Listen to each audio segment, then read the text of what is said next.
Hello everyone, myself Anand Mohan Yadav. Welcome to Anand Yadav Pathshala. तो आज हम लोग क्या पढ़ने वाले, तो आज हम लोग जानेंगे क्लास 11th का ज्योग्राफी का चैप्टर हम लोगों ने स्टडी कर रहे थे, the origin and evolution of the अर्थ। इससे फर्स्ट लेक्चर में हम इस चैप्टर का पूरा इंट्रोडक्शन लेक्चर उसमें हम डिस्कस कर चुके हैं। मैंने वो इंट्रोडक्शन लेक्चर है, उसमें हम ये जाने कि कौन कौन सा टॉपिक है जो इस चैप्टर में पढ़ना और हम किस तरीके से स्टडी करेंगे। तो उसमें से जो आज फर्स्ट टॉपिक है ओरिजिन ऑफ द अर्थ, आज हम इसको डिस्कस करेंगे। मतलब अर्थ का ओरिजिन किस प्रकार से हुआ। तो सबसे पहले यहाँ पे दो थ्योरी दिए गए हैं, एक अर्ली थ्योरी और एक मॉडर्न थ्योरी। तो जो अर्ली थ्योरी हैं और मॉडर्न थ्योरी हैं, तो हम ये भी देखेंगे कि कितने मतलब अर्ली थ्योरी में भी बहुत सारे थ्योरी दिए गए हैं जो एक्सेप्टेबल नहीं है। मतलब आज वो एक्सेप्टेबल नहीं, आज मॉडर्न थ्योरी एक्सेप्टेबल है। तो हम इस वीडियो में पढ़ेंगे ओरिजिन ऑफ द अर्थ के बारे में। तो ओरिजिन ऑफ द अर्थ के बारे में हम पढ़ेंगे। यहाँ पे पढ़ेंगे हम कौन सा थ्योरी, तो आपका अर्ली थ्योरी के बारे में जानेंगे। तो हम जान लेते हैं कि कौन कौन से थ्योरी पढ़ेंगे और सारे थ्योरी के बारे में हम पूरा अच्छी तरीके से डिस्कस करेंगे कि उस थ्योरी में किस प्रकार से क्लाउड फॉर्मेशन हुआ। जैसे कि हम कुछ साइंटिस्ट के बारे में, कुछ जो आपके साइंटिस्ट हैं, फिलोसफर हैं, उनको हम आइडिया के बारे में, हाइपोथेसिस के बारे में जानेंगे। तो हाइपोथेसिस माने क्या होता है, इसका माने होता है परिकल्पना। परिकल्पना माने होता है जो आप कल्पना करिए, वो सही भी हो सकता है और गलत भी हो सकता है। मतलब इसका कोई निश्चित अर्थ नहीं है कि वो सही होगा या गलत होगा, लेकिन वो सही भी हो सकता है, गलत भी हो सकता है। माने एक प्रकार से कल्पना किया गया है। तो अब हम जानेंगे ओरिजिन ऑफ द अर्थ में कौन कौन से थ्योरी पढ़ेंगे इस वीडियो में, तो हम उसको जानेंगे। तो सबसे पहला थ्योरी है नेबुलर हाइपोथेसिस। तो इसके बारे में हम जानेंगे कि कौन ने दिए, तो केंट साहब ने दिए थे। उनको बारे में पूरे अच्छे तरीके से जानेंगे कि इस जो नेबुलर हाइपोथेसिस थ्योरी है इसमें क्या है और किस प्रकार से सारे चीज़ों।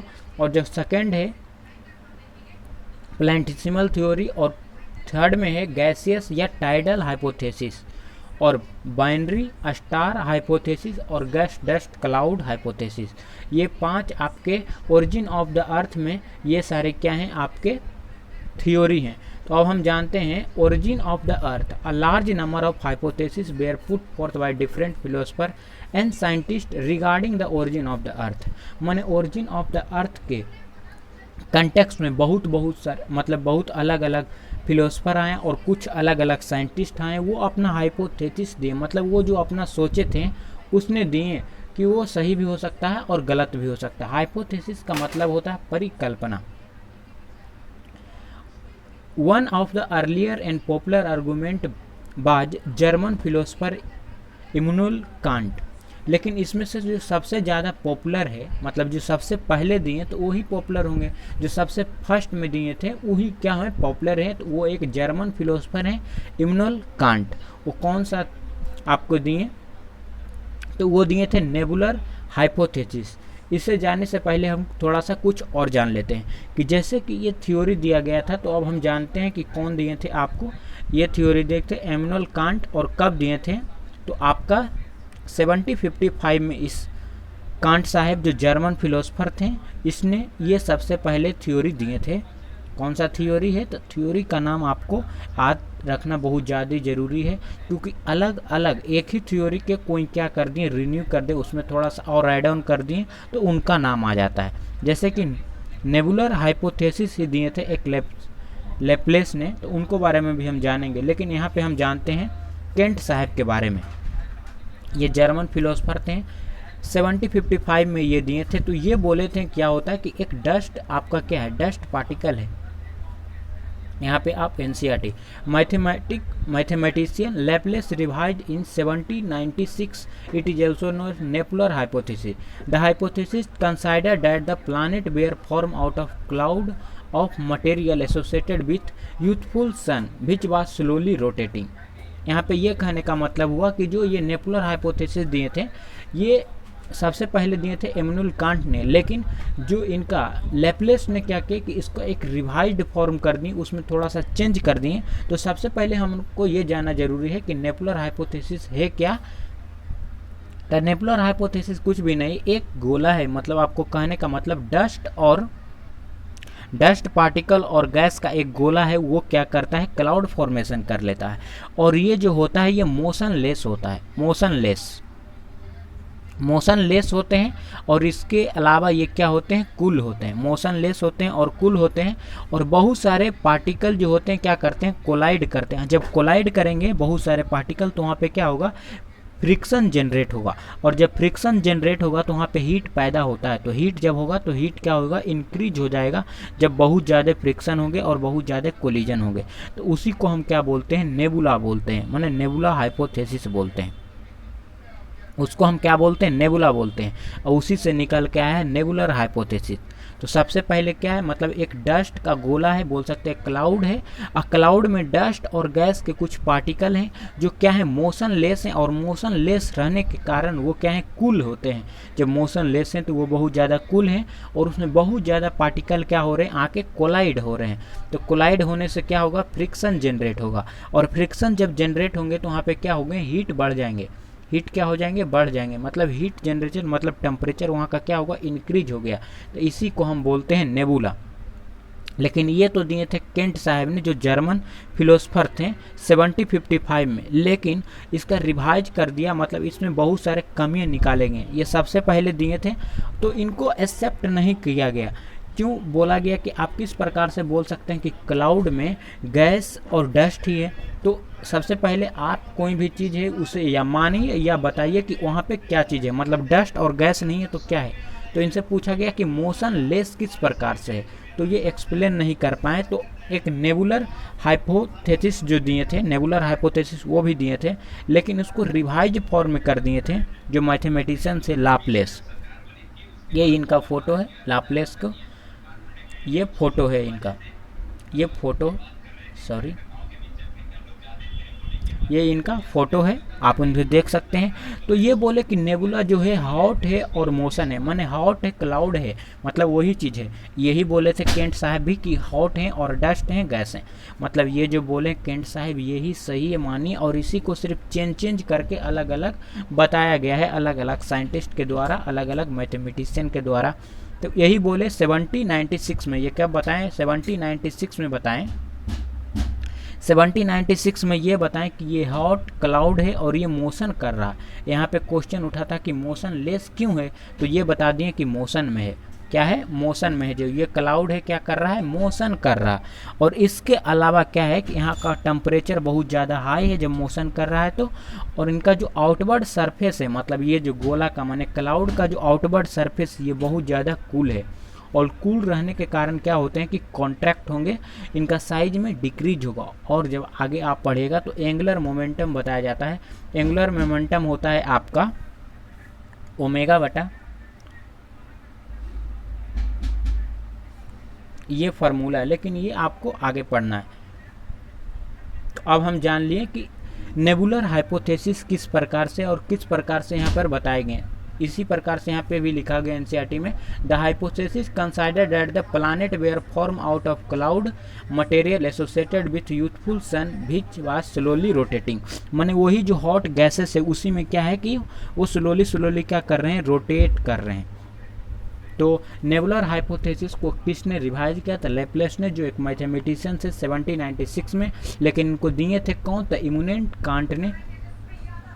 Letter in 1900 Chamberlin and Moulton consider that a wandering star approached the sun. As a result, a cigar-shaped extension of material was separated from the solar surface.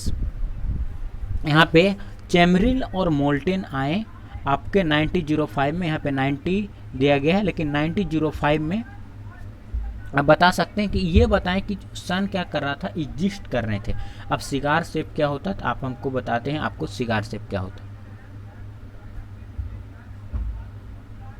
यहाँ पे लिखा हो उसी को बोलते हैं जो आपका Chamberlin and Moulton propose the today theory 1905 है यहाँ पे, तो 1905 कर लीजिए, वहाँ पे 90 सिर्फ दिया गया है। तो इसी को बोला गया है आपका प्लेटिज्मल हाइपोथेसिस। माने ये भी एक हाइपोथेसिस है, मतलब इसको भी उतना एक्सेप्ट नहीं कर लिया। इनका कहना था the sun existed before the formation of planet. इनको कहना था कि जब प्लानेट नहीं बना था उससे पहले भी क्या थे कि आपके सन एग्जिस्ट कर रहे थे, और जो star came close to the sun, और जो सन है, सन के क्लोज में कौन का, स्टार को आने से because the gravitational pull of the star, a small gaseous body were separated from the sun. These body are cooling became a small planet. During rotation the a small planet collide and form planet. यहाँ पे कहने का मतलब ये हुआ कि पहली से क्या कर रहे थे, सन एग्जिस्ट कर रहे थे, लेकिन वही में एक बंडरिंग स्टार आया जो क्या किया कि यहाँ पे से कुछ आपके पार्टिकल को क्या किया, अट्रैक्ट करके आपके एक सिगर शेप बना दिए, एक सिगर शेप्ड बना दिए। यही यहाँ पे भी लिखा हुआ कि आपका एनसीईआरटी में भी यही लिखा हो। Later Chamberlin and Moulton considered wandering star approach the sun as a result cigar shaped extension of material was separated from the solar surface. माने ये जो सन है, मैंने सन से ही क्या किए कि बहुत सारे पार्टिकल को लेके ये क्या बना दी, एक सिगार शेप्ड बना दिया। मतलब इधर से जो बंडरिंग स्टार आया उसी ने यहाँ पे टकराए और उससे क्या बना दिया कि एक सिगार शेप्ड बना दिए। सिगार शेप्ड में इस प्रकार से होता है कि यहाँ पे मतलब कुछ ज़्यादा ग्रेविटेशनल फोर्स के कारण अट्रैक्ट हुए और इधर से भी कुछ ज़्यादा अट्रैक्ट हुए और फिर यहाँ पर से एक सिगार शेप के बना दिए। तो ये किसने दिए थे, इसको प्लैटिज्मल हाइपोथेसिस भी बोला जाता है। इसको चामरलिन एंड मोल्टन ने दिए थे 1905 में। आपको ये भी क्लियर हो गया होगा। और at the passing a star move away, material separated from solar surface continue to revolve around the sun and it slowly condense into planet। और उसी को क्या हुआ, जो सिगार शेप्ड था, मतलब सन से क्या हुए कि वो मटेरियल को क्या किए, एक्सट्रैक्ट कर लिए और उसी से एक प्लानेट बना दिया गया।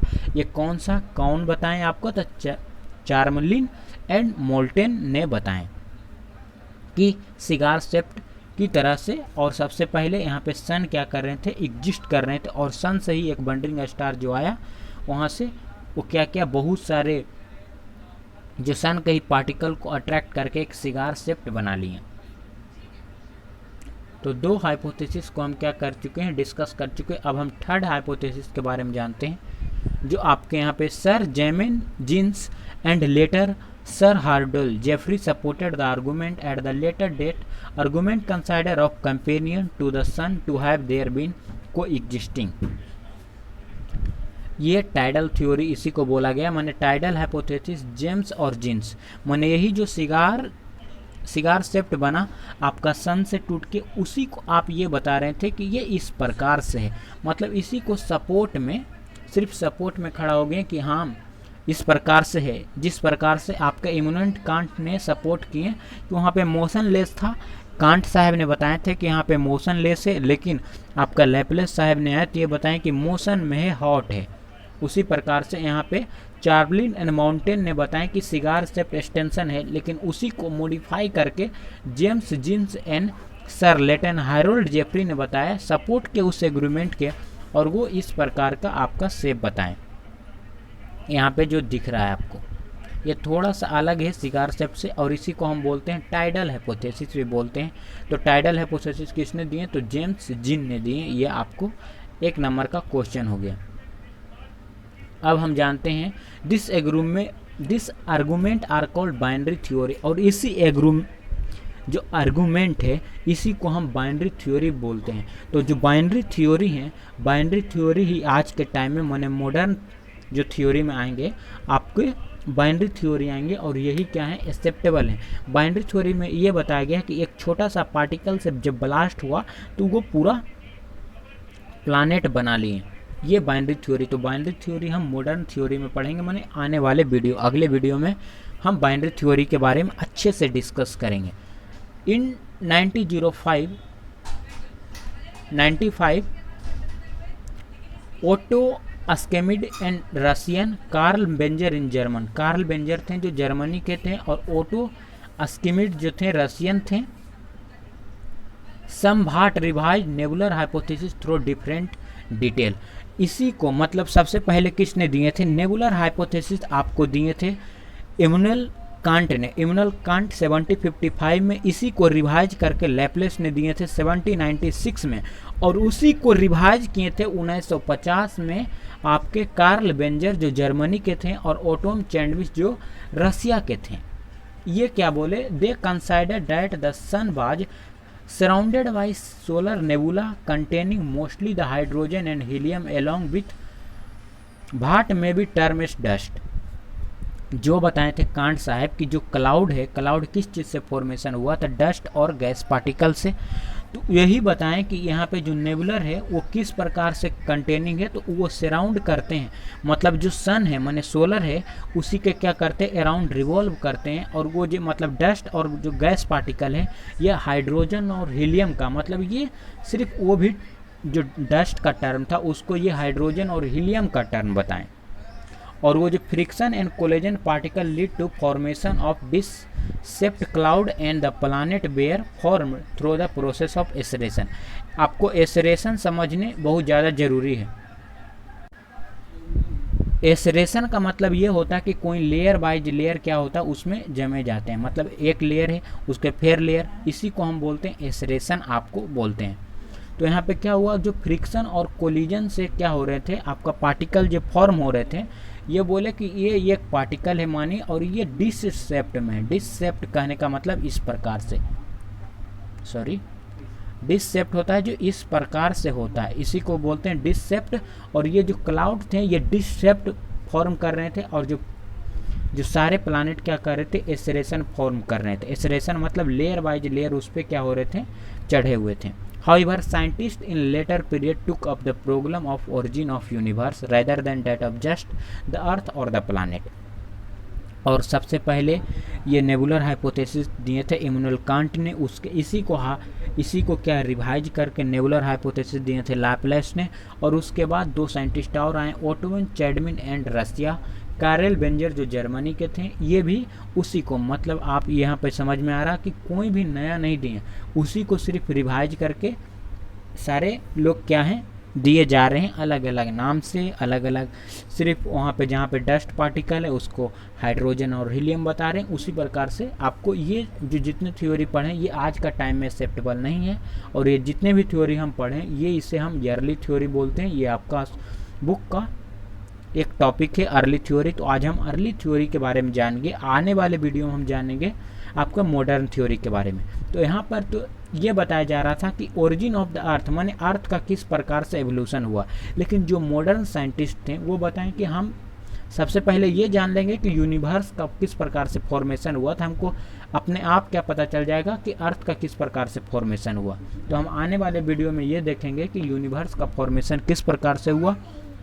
जैसे कि आपका एक एग्जाम्पल है कि आपको कोई बिल्डिंग है, तो बिल्डिंग मतलब कोई घर बन रहा है, तो घर जिस प्रकार से बना उसी के अंदर कोई हाउस है, तो हाउस मतलब कोई रूम को पढ़ने से पहले हम उस घर को पढ़ लेते हैं। तो उसी प्रकार है कि अर्थ के पढ़ने से पहले हम पूरा यूनिवर्स को जान लेंगे कि यूनिवर्स किस प्रकार से बना है, किस चीज़ से मिलके बना है, तो पता चल जाएगा कि अर्थ किस चीज़ से मिलके बना है। उसी प्रकार से किसी बिल्डिंग बन रहा है तो वो ईटा से बना है, किस चीज़ से बना है उसको हम जान लेंगे, तो उसके अंदर जितने भी रूम है वो भी उसी चीज़ से बने होंगे। तो मॉडर्न थ्योरी इसीलिए ज़्यादा एक्सेप्टेबल है, और उसमें हम बाइनरी थ्योरी के बारे में पढ़ेंगे। तो यहाँ पे हुआ कि एक दूसरे जो साइंटिस्ट थे वो क्या किए, एक दूसरे को जो क्रिटिसाइज किए और उसमें गलत निकाल के थोड़ा सा अपना रिवाइज करके अपना नाम डालें। तो आज के लिए इतना ही। अर्ली थ्योरी हम आने वाले वीडियो में मॉडर्न थ्योरी के बारे में डिस्कस करेंगे। और इम्पोर्टेंट बात, आप इस चैनल पे नए तो इस चैनल को सब्सक्राइब कर लें, और ये वीडियो को अपने जूनियर और सीनियर के साथ दोनों के साथ आप शेयर करें। यहाँ पे ज्योग्राफी और पॉलिटिकल साइंस का लेक्चर 6 से लेकर 12 तक किसी भी प्रकार का आपका फ़ी देने की ज़रूरत नहीं, यहाँ पे फ्री ऑफ कॉस्ट आपका सारा चीज़ प्रोवाइड किया जाता है। इसके साथ किसी भी प्रकार का डाउट है आप कमेंट सेक्शन में ज़रूर लिखें। Thank you for watching this video.